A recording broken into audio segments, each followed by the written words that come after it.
In the last tutorial, we explored the transform properties. In this one, we're going to be exploring them as well, but we're going to do it in a slightly different way. Now, one of the things we're also going to be looking at are effects in what's called the render pipeline, which is very, very important to understand in After Effects.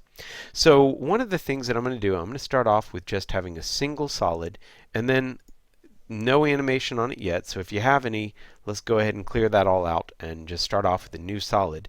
And I'm going to duplicate this so that I have two solids that are right beside each other.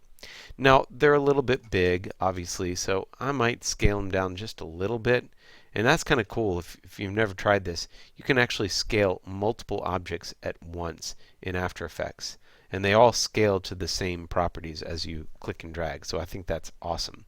You can actually do this. If I were to just show scale, I can actually do that at the same time over in the adjustments of the properties as well, which I think is great. Anyway, the reason I wanted to make it a little bit smaller is so I could see it a little bit better.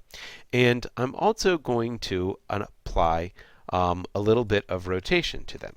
So I'm going to rotate both of these. So we're going to click on the select both of them so that both layers are selected. When we click on the stopwatch, you'll actually see it creates the effect for both of them. And then I'm going to go to the end of my 5 seconds.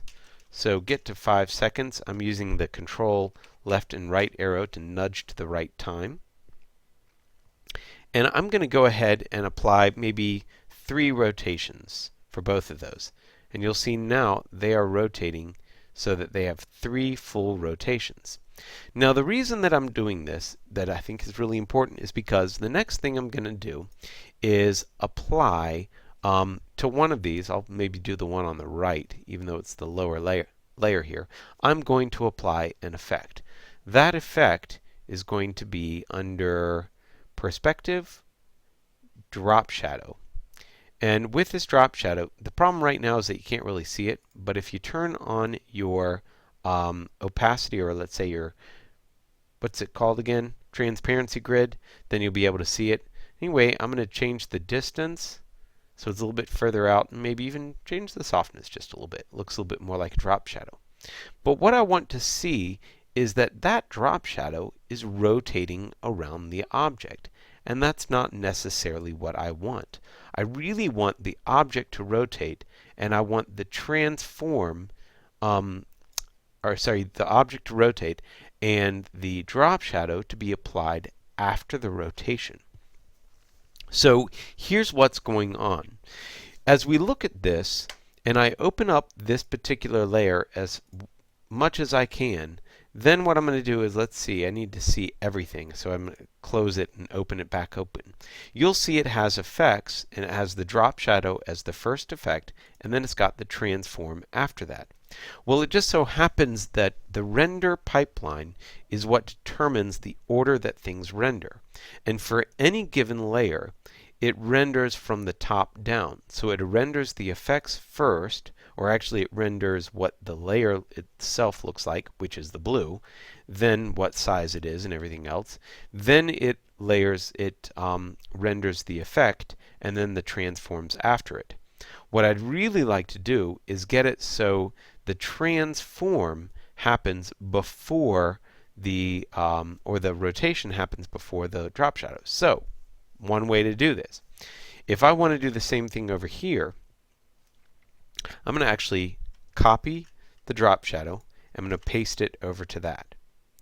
Now, the next thing I'm going to do is I'm going to apply an effect, and it just so happens that let's see, where is it? It's in transition. There we go. No.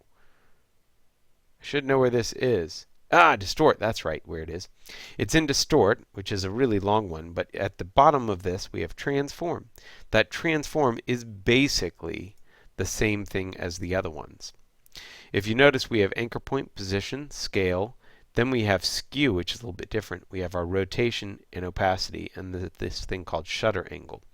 Anyway, if I can bring up that rotation, I can probably cut the rotation from the original rotation.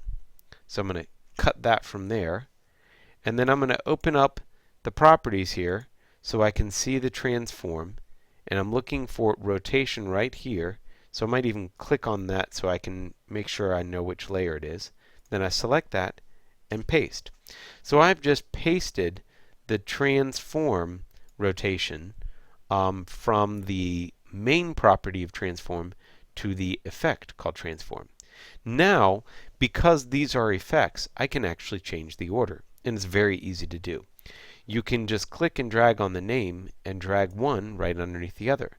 So now I've made it so the transform rotation happens before the drop shadow. So look at the change. Now that's a really different look. Now we're going to do the same thing with this other one as well. And the way that we're going to fix this one is actually by applying what's called a precomp. So I'm going to cut this. I'm going to cut the rotation because I know that I need to apply the rotation after I do the precomp. So what you'll see is that we've got our object and it's already rotating. And to precomp this, let's make sure that I'm on the right one. You can go up to composition. Let's see. Oh, layer. Sorry. Layer. Always remember where all the, forget where all this stuff is. Oh, at the very bottom, Precompose. I am so used to using Control Shift and C, I don't even know where the menu items are, which is terrible. But anyway, Precompose is one of the most important things that you can learn how to do in After Effects. Now, there are two options that you get. Leaving all attributes in Comp 1, which is not what you necessarily want to do, or move all attributes into the new composition. The reason that we might want to use the first is if we want to make basically a composition for this footage item that just has the footage in it. The reason that we'd want to use the second one is because we want to move the objects that we have, or the layers that we have selected, and all of their animations into a new precomp. I generally name my precomps so that I know that it is a precomp of some sort. Anyway, I'm going to use move all attributes into the new composition and hit OK. Now I do want to point out that this new composition is the same size as the entire composition. So if you want to go in and manage this particular square that's inside here, you actually will have to double click on it to go into the new precomp that you made. Then you would be changing the things that you want, and then you can go back. You'll notice that when we did that, we actually created a new tab on our timeline, which indicates the one that we have there. We also got a little effects control over here instead of being on our project window. So it's just something to be aware of. It can change your views quite a lot when you start switching between different things. But anyway, I'm back in my main comp. I've got my precomp selected, and you'll see it actually looks like a video file instead, a video resource, versus just a solid. And what I'm going to do now is apply that drop shadow. So I know that I cut it before, so now all I have to do is paste it, and you'll see that we get that coming in. Now the question, one real quick question that I might have is, why do we see a difference between the way that the two drop shadows are applied? Are they not the same thing? Well, they're not. The reason why is because if we look at this first solid, we did scale it by a certain amount. And so what's happening is, since we put those properties of the scale into the precomp, this object is already scaled by the time it goes into the main comp. So that means when we apply the drop shadow, it's applying the drop shadow at 100% size. Whereas with this one, the one on the right, it was actually applying the drop shadow and then scaling the object after the fact. And that is once again because the typical transforms of this layer are applied after the effects due to the render type pipeline. So to refresh what we just did, we changed our regular transform into an effect and placed it above the drop shadow effect in one thing, and in the other one we pre-composed it so the rotation would be happening before we apply the effects. Two different ways of looking at the same sort of thing, and I can't really tell you when exactly you should use one or the other until you have a situation where you need to consider when to use one versus the other. And lots of different animations require lots of different skills, but you do want to know that those two options are there. And that concludes this tutorial. Let's go on to the next.